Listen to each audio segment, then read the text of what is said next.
तरीन वीडियोस के लिए हमारा YouTube चैनल सब्सक्राइब करके बेल आइकन प्रेस करिए ताकि आपको मिले हर अपडेट सबसे पहले। वाक़या हुआ है, हुकूमत पाकिस्तान ने उसके खिलाफ सख्त कार्रवाई की है। हमारा झंडा जो कायद-ए-आज़म मोहम्मद अली जिन्ना ने इसमें जो वाइट है, the white signifies the rights and the protection of the minorities of the non Muslims. हमारा झंडा इस बात की जमानत देता है, सब जलाली परचम में सफ़ेद रंग चांद सितारा जो है वो रिप्रेजेंट करता है, सफ़ेद रंग रिप्रेजेंट करता है अक़लियतों को।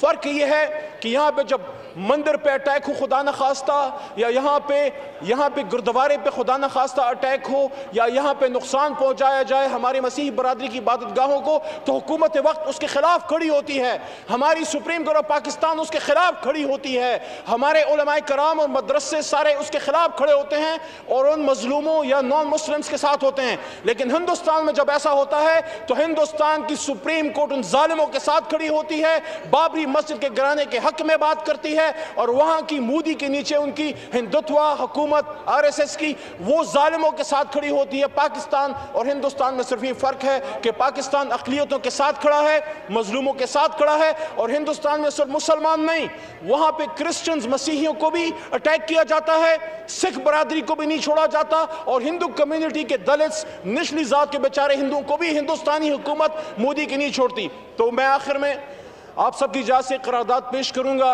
जो इंशाअल्लाह आप सबके जज्बात की तर्जुमानी करेगी। उसमें कोई तहरीक इंसाफ, नून लीग या पीपल्स पार्टी या कोई जमीयत जमात नहीं होगी। हम एज अ पाकिस्तानी करारदाद पेश करेंगे।